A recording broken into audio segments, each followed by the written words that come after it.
What's up, everybody? Yes, this is the theme for Coin Egg Geek, because we're going to be looking at some cool news.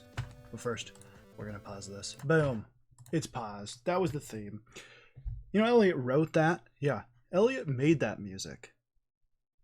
It sounds awesome. It sounds like it's from a video game. It sounds totally legit. So, Elliot, yeah, do more of that, please. It'd be cool to see Elliot make a video about that. Am I right? Yeah, Elliot, get on that. Okay, XCOM. You know it. You love it.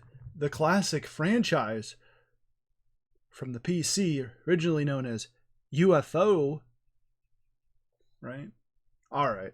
XCOM, new game. Chimera.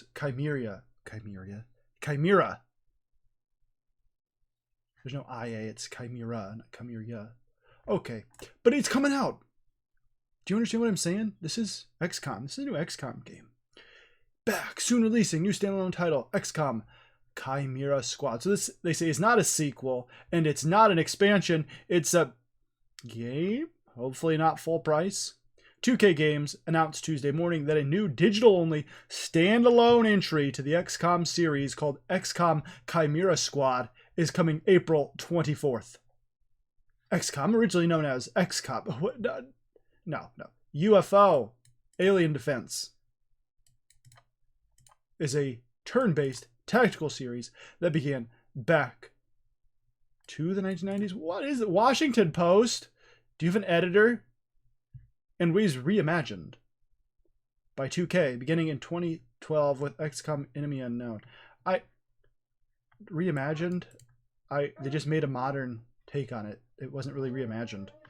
I would call that terrible first-person shooter XCOM game a reimagination. All right, anyways, with this game, fans return to familiar turn-based strategy encounters as they lead squads through enemy confrontations. It is neither a sequel nor an expansion. There we go. There's those words. I really hope that means that it's not a full-price game, but it is 2K, and just like any of these giant companies, they want to squeeze all the money out of you.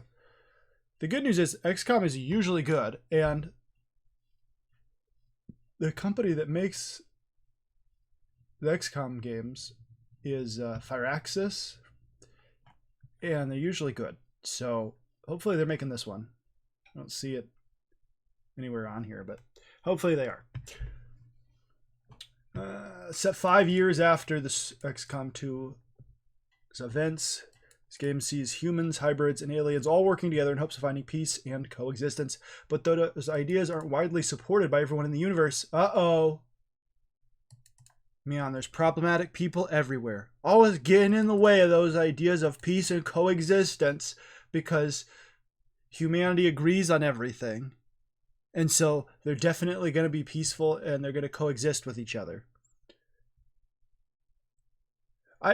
I'm not a fan of packing too much of, humanity has a problem being tolerant or peaceful in this society, when you already have a plot about fighting aliens or zombies or whatever. I only need so much stuff in my stories. But I digress. In XCOM Chimera, I cannot stop with that. In this game, players take control of 11 different agents that each have their own personalities and tactical abilities. XCOM 2's Viper, an alien whose long tongue can pull enemies out into the open, returns in this entry. I've not played XCOM 2. I need to get to it. I loved XCOM. It's hard to say XCOM 2 when there was a bunch of entries. But the newer XCOM 2, I have not played it, so I don't know if this was the case in it, but if it's got characters that you're designed to follow throughout the game, as see how they develop and things like that. I'm not really interested in an XCOM game. Part of the good thing about XCOM is you're getting these different characters, and then you're putting a lot of stock into them by building them up, by making them into a super soldier to fight these aliens, right? But I don't necessarily need a deep story or lore for each character, backstory and things. So if that's the case with these characters, I think it might be a problem. And let's look at this other article here. These new characters are a ragtag bunch of combat veterans comprised of both human and alien military forces. Among them, they have telepathy, mind control, super strength, and super speed. Now, I'm not one to harp too much on the whole, oh, the SJWs are ruining my games or my movies or whatnot. But I can't help but think if they're going with this character route, then there's probably going to be some of that in it. Just because that's the case with most stuff now. But the thing I think I have the biggest problem with is this idea of possibly having these characters that won't be able to really die. So part of the tragedy of XCOM is that you put a lot of stock into developing your characters that you're playing, and then they die, and that's it. They're done. You can't save them. There's no bringing them back. They're gone. If you saved the game before you went on that mission, good for you. You might be able to reload. But part of that is the tragedy of that game is sometimes you just can't. You got to move forward. You got to keep going on, moving forward if you actually beat the mission. And so let's see, I'm trying to find the part that. So here we go. If a character goes down but does not perish in the middle of battle, they'll then be replaced with mechanical beings. If a character dies during a mission, there's a restart that will be required if you want to save them or continue. So I'm not big on that. I don't think that's a good addition to the game. I don't see how that helps the gameplay of this game. It sounds like it's just for people that want an easy experience. And part of the challenge and fun of XCOM, I think, is how tough it can be, even on easier modes, to get through some of these levels where you're going to lose people that you want to keep, and you're going to have to develop more people, and you're racing against that countdown of time where you can develop new soldiers at the level that you need them to continue. So I'm cautiously optimistic about that. Here we go. Here's about the price. So yeah, $9.99, which is going to be the debut price on Steam. The normal price $20. So it is a discounted game. Probably it's not going to be as long of a campaign. Probably going to be shortened, but they're not calling it an expansion. It's a standalone product. So you don't need to have the original XCOM, the XCOM 2 to play it. You can just buy this one, which is probably a good idea this day and age if you can make a new story or a new campaign that you allow for that to be standalone so people can hop on. So I love XCOM. I'm cautiously optimistic about this. I need to boot up XCOM 2 because I own it. So why haven't I played it, right? I think partially because I liked the original reboot, or whatever you want to call it, so much that I didn't like the definitive ending for the story that they chose for XCOM 2. But it is what it is. All right, now before I go, let's talk about Common America Volume 1 on Indiegogo. Yeah, I'm selling you something. It doesn't do me anything.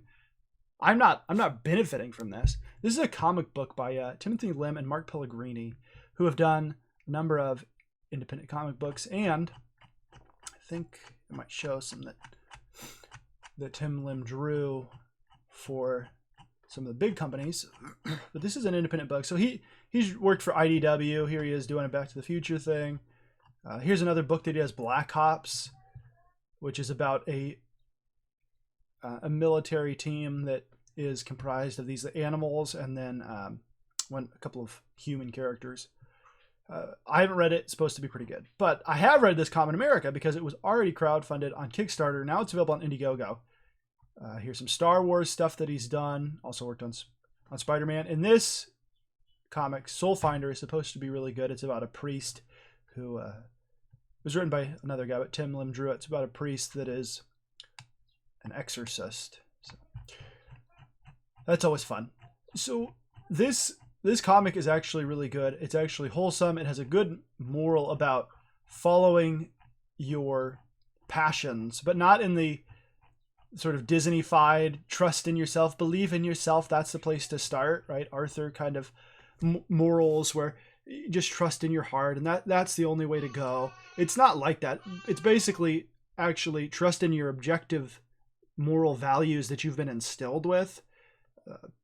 Tim Lim is a Catholic, and that really shows through this work, but not overtly. So more of just like a background that informs the characters. So it's really interesting to see it written from that perspective of people who have values, have conservative values, have Judeo-Christian values, and that's informing their art. If you are interested in this at all, looking at the pictures, you might think, oh, I don't know, it looks a little cheesecakey or fan servicey. It's really not. Honestly, the couple images you're seeing here are the only ones in the book that are like that. So the cover and there's a few other images. It's not like that at all. It really is a wholesome book, and I wouldn't feel uncomfortable with kids reading it. It's a really good price. $10 for this comic book. It's a complete story. It's a pretty good deal. There's a limited amount, so if you want to hop on this, you're going to pay $10 and probably a couple bucks shipping, and you're going to get this story because it's already complete, it's already printed, it's ready to ship out as soon as the campaign is done. So you're looking at 14 days, and then they're going to start fulfilling the campaign. So if you're looking for something to read, you want to hop into some independent comics, this is a good place to start. The link is in the description. Alrighty, folks. Adios.